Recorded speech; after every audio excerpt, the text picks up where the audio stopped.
पाग टिके मेघुआ थिला आउ एई वर्षा पागरे टिके छणाछणी खाइले तार मजा तो पूरा दुई गुण हो जाए। हेले एई वर्षा पागरे बाहर जिनिस खाइबाटा भी ठीक नुहे, कारण विभिन्न प्रकार रोग होबार संभावना टिके अधिक थाए। सेथिपाई घरे मु कौन करिली ना टिके पकुड़ी बनैबाकू मन कली, कारण वर्षा पागरे समस्त मुहर ई पकुड़ी शब्दटी खाइबार आशाटा आसी थाए। हेले मु पकुड़ी तो बनैली, हेले किछि आयुर्वेदिक पद्धति रे बनैली। केमिति आउ कौन सब नहीं बनैथिली आसंतु देखिबा। एई पकुड़ी किंतु देह पई बहुत लाभदायक। हाँ, पकुड़ी नहीं बनैथिली एई पसारुणी पत्ररू। एइटा आपण जा देखुचंत ए होची पसारुणी पत्र। भारी गंध हुए धरिदेले, आउ खाइबा पई कि किछि कहिबे जदि लोक नाक टेकी देबे। हेले एमिति पकुड़ी करी खाइले छोटटारू बड़ पर्यंत समस्ते खाइबे। जानिछंती एहार केते लाभदायक अछि। ଏହି ପତ୍ର ଆମ ପେଟର ସମସ୍ତ ବାୟୁଦୋଷକୁ ନିବାରଣ କରିଥାଏ। ପେଟ ଜନିତ ଯେତେକ ସବୁ ରୋଗ ଥାଏ ସେସବୁ ସେ ଭଲ କରିଦେଇଥାଏ। ପସାରୁଣୀ ପତ୍ର ରସରେ ଚିନି ମିଶାଇ ପିଲାମାନଙ୍କୁ ପିଆଇଲେ ତାଙ୍କର କୃମି ନାଶ ହୋଇଥାଏ।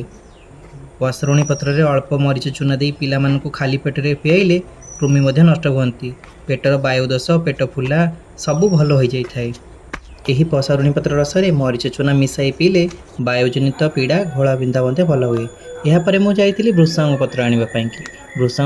ଭୃଷଙ୍ଗ ପତ୍ର ରସରେ ମହୁ ମିଶାଇ ଖାଇଲେ ବାୟୁନାଶ ଭଲ ହୁଏ। ଭୃଙ୍ଗରାଜ ରସ ନାକରେ ଯଦି ତେଣ୍ଡିବେ ତେବେ ସର୍ଦ୍ଦି, ମଥାଭ୍ରମ, ମୁଣ୍ଡବିନ୍ଧା ସବୁ ଭଲ ହୋଇଯାଇଥାଏ। ଏହାପରେ ମୁଁ ପତ୍ରକୁ ଆଣିକି ଭଲ ଭାବରେ ସବୁ ଧୋଇଦେଲି। ଭୃଷଙ୍ଗ ପତ୍ରକୁ ଭଲ ଭାବରେ ଧୋଇଦେଲି, କାହିଁକିନା ଦେଖିବେ ଧୂଳି ଲାଗିକି ରହିଥାଏ, ପୋକମାନେ ମଧ୍ୟ ଥାନ୍ତି। ସବୁ ଭଲ ଭାବେ ପରିଷ୍କାର କରି ଆପଣ ପ୍ରଥମେ ଧୋଇଦେବେ। ତାପରେ ଏ ଯେଉଁ ପସାରୁଣୀ ପତ୍ର ଆଣିଥିଲି ତାକୁ ମଧ୍ୟ ଭଲ ଭାବେ ସଫା କରିଦେବେ।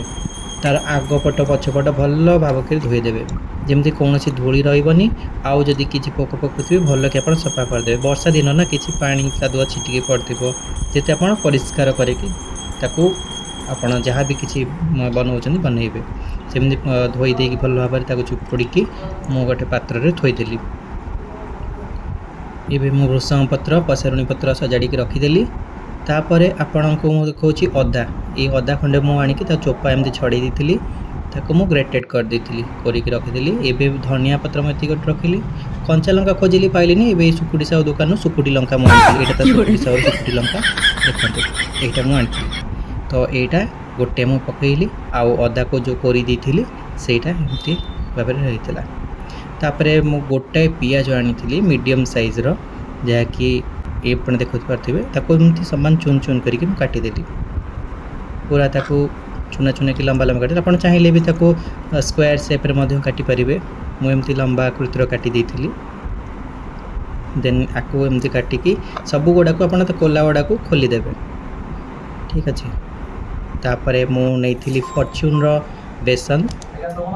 ବେସନ ଫାଷ୍ଟ ମୁଁ ନେଇଗଲି ଯେତିକି ପରିମାଣର, ପାଖାପାଖି 2 କପ୍ ନେଇଥିଲି।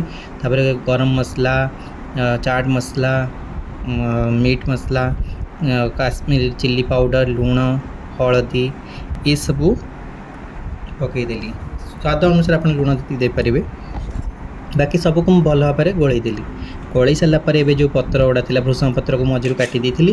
ଆଉ ଯେଉଁ ଆମର ରହିଲା ପସାରୁଣୀ ପତ୍ରକୁ ମୁଁ ପୁରା ଚୁନ୍ ଚୁନ୍ କରି କାଟିଦେଲି।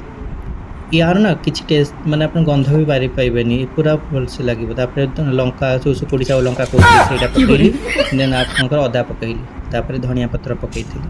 ଏସବୁ ପକାଇକି ଭଲ ଭାବରେ ଆପଣ ଗୋଳେଇଦେବେ। ପିଆଜ ପକାଇଦେଲି, ପିଆଜ ପକାଇକି ସବୁ ଭଲ ଭାବରେ ଗୋଳେଇଦେଲି।